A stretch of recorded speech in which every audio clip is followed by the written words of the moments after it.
This is Child of God's Entertainment, and we're here today to finish talking about the word love. Just to fall down after. 1 Corinthians 13:4-6. Love is patient, love is kind, it does not envy, it does not boast, it is not proud, it is not rude, it is not self-seeking, it is not easily angered, it keeps no record of wrong. Love does not delight in evil, but rejoices in truth. Hello, CRG gang. Welcome back and welcome anyone who is new to my channel. Let's get to it. So, before we begin, I just want to tell you something that you probably don't know.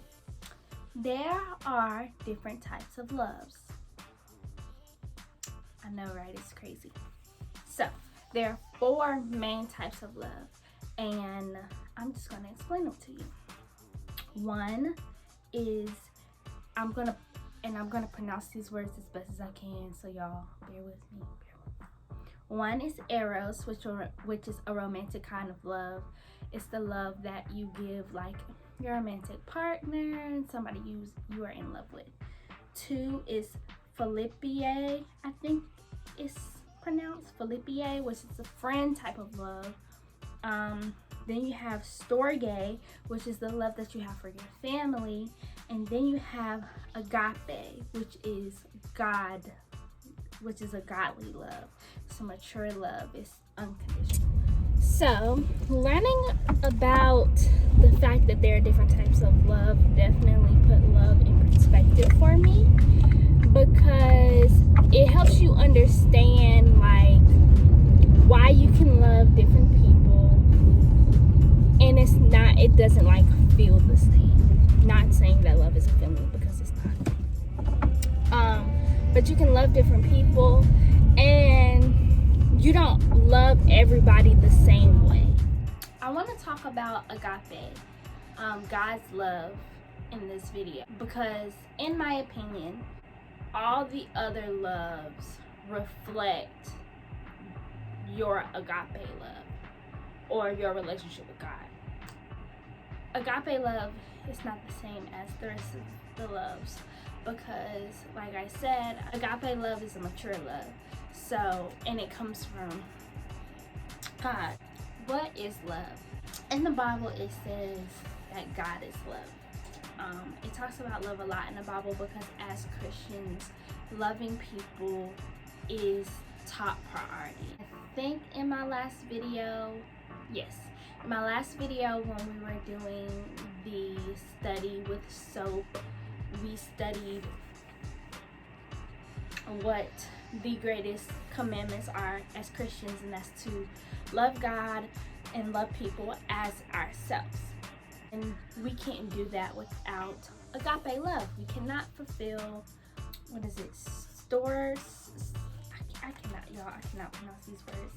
Philippe love, storge love, and eros love correctly. We can do it in our own will, but when we want to love correctly, we do it through learning and through the strength of agape love. In order to love people, we have to learn how to love from God first. I think the Bible explains love with 2 scriptures perfectly. First verse is John 3:16. Most of you probably know that Bible verse. I'm gonna read it just so I know for a fact that I don't get it wrong. So, John 3:16 reads, "For God so loved the world that he gave his only son, that whoever believes in him shall not perish but have eternal life." That Bible verse right there tells us he loved, so he gave. That tells us that with love comes sacrifice. There was a lot of people in my last video where we were talking about what love is, and they were hitting on that point without even knowing it. They were saying, and I think it was Gianni who said, love is an action word. Love is not a feeling. My dad used to tell me that all the time, and I'd be like, yes it is, because I love someone because I feel like loving them. And that's where a lot of people mess up, is because sometimes you don't feel like loving people. Sometimes it takes sacrifice to love people even when you don't, feel like loving them. And that's where our next Bible verse comes in. The Bible tells us exactly what love is, and it reads, 1 Corinthians 13:4-7 reads, love is patient, love is kind, it does not envy, it does not boast, it is not proud, it does not dishonor others, it is not selfish seeking, it is not easily angered, it keeps no record of wrong. Love does not delight in evil but rejoices with truth. It always protects, always trusts, always hopes, always preserves. And the reason why I picked those two Bible verses is because those two Bible verses teach us how to love. The first Bible verse teaches us that love is a sacrifice. And then the second Bible verse teaches us basically the sacrifices that we have to make to have mature love. A few nights ago, I was having a conversation with God. It says in John 3:16, for God so loved the world that he gave. And I was thinking about this Bible verse, and I believe that you shouldn't, not ask God questions because you feel like you're going to offend him or you sound crazy, because God is big enough to handle whatever you have to throw at him. But I asked him, I said, if Jesus is with you now, was giving him up really a sacrifice? And he was like, of course, he told me a lot of stuff, but to sum up everything he said was basically he fulfilled 1 Corinthians chapter 13, verse 4 and 7. He fulfilled those traits through his sacrifice of Jesus Christ. Basically, he was telling me that God is patient. He's patient with us, and that's a sacrifice because he doesn't have to be. God is kind, and that's a sacrifice because he doesn't have to be. He doesn't envy. He does not boast. He does not dishonor. He's not self-seeking.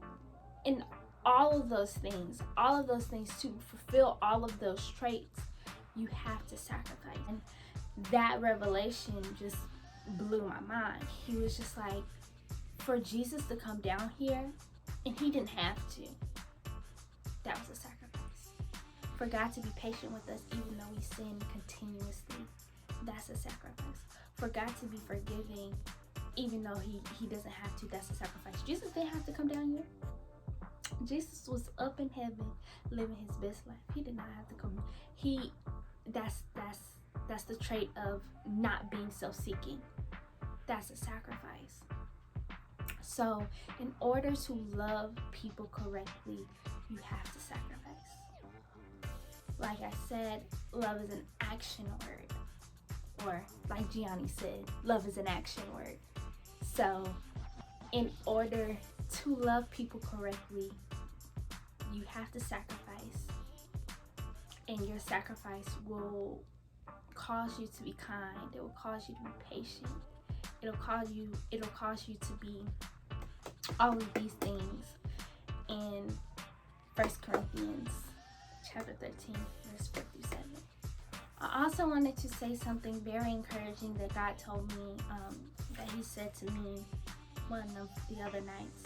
And he said, and we have to know that just like God's sacrifice is not in vain, neither is ours. So living a life being a Christian is not easy. It takes sacrifice to love God. It does. It means you can't go everywhere everybody else goes. You can't listen to everything everybody else is listening to. You can't be in the crowd. You have to separate yourself.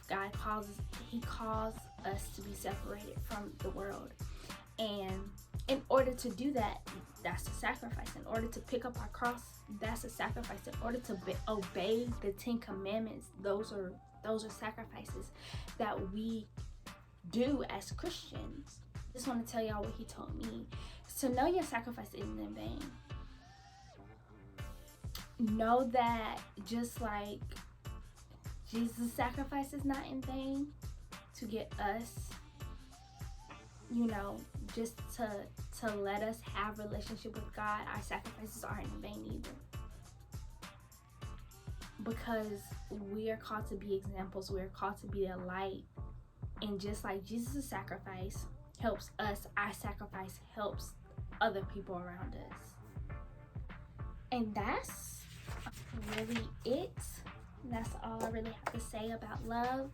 So to just wrap everything up into one little ball, love is all of those things in 1 Corinthians chapter 13, verse 4 and 11. And in order to do those things, you have to sacrifice.